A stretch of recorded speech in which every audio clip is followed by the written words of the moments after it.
Bonjour, aujourd'hui on est avec Gilles Elmans pour qu'il nous parle de son travail. Gilles, c'est un artiste qui fait des films, des expos et des performances. Pendant la deuxième moitié de son master à l'ERG, il a travaillé dans un contexte précis, le quartier d'Alma à Bruxelles où se trouve le campus de médecine de l'UCL. Ce quartier est très marqué par un projet d'architecture participative des années 1970-80. Participatif, c'est un mot très à la mode. Ici, on va voir un des premiers projets du genre et on va essayer de comprendre un petit peu pourquoi est-ce que cette utopie n'a pas vraiment marché jusqu'au bout. Hello, we're now here in the metro station. It's important to tell you first a bit about how the metro station came to be here and how it's actually related to a larger architectural complex, which is the UCL.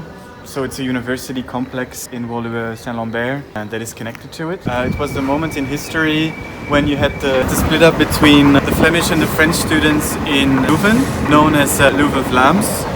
It was definitely an ideological battle between the Flemish and the Walloon students. So basically what happened was that the Flemish students at the time didn't agree that the school became more and more French. So also note French and not Walloon.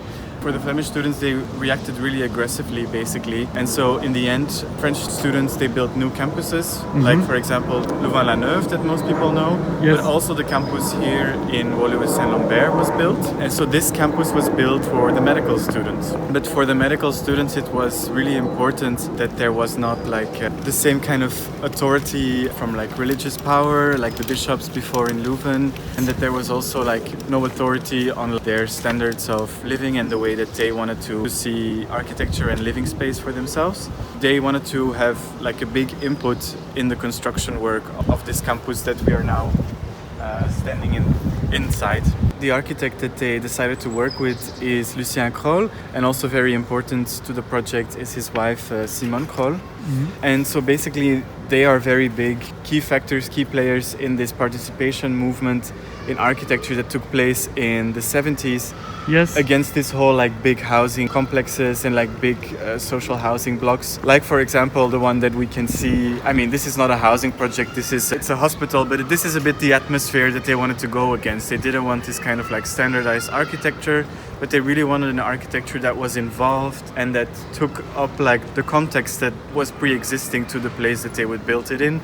This meant the already existing nature, but it also meant the people that were already living around the complex that had to be constructed. It also meant a big involvement of the people, the students in this case, that would live in that architecture. So this is really the motives of this participative movement at the time. It's really asking questions like, what is important for you when you live somewhere?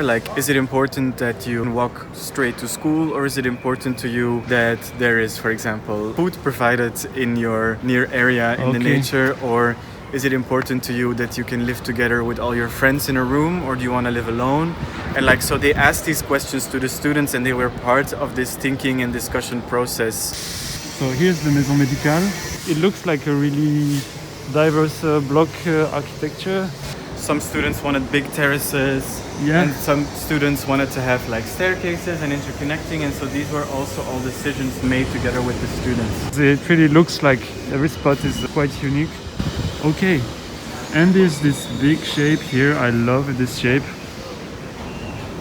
So this shape was part of renovation works, because there used to be one big flat roof on the west wing, but so the pigeons have taken interest into the structure and made it their home. And I think this is really interesting in this participatory architecture is now no longer really participated in, but nature is still finding ways to keep it activated.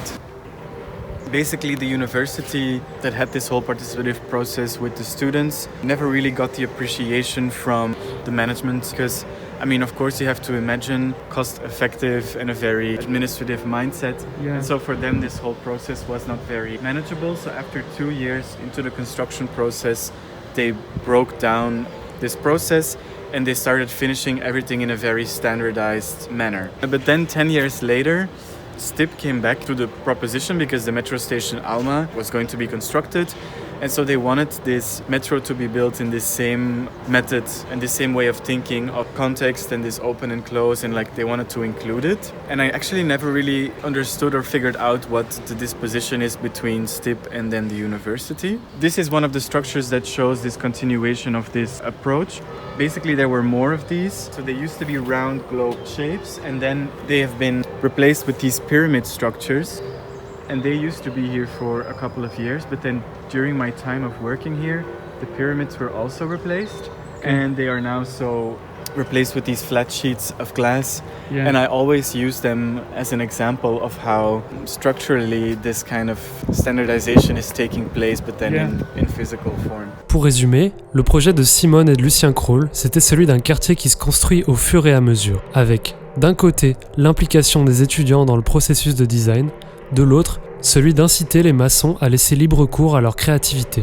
Les espaces verts devaient être mis en commun pour permettre aux gens de faire pousser ce qu'ils veulent.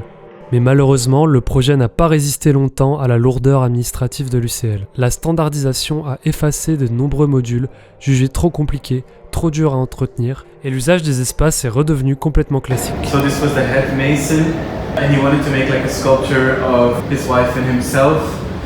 This is one of the only structures that has left of these fantasies, because the rest has been removed and was not allowed by the university.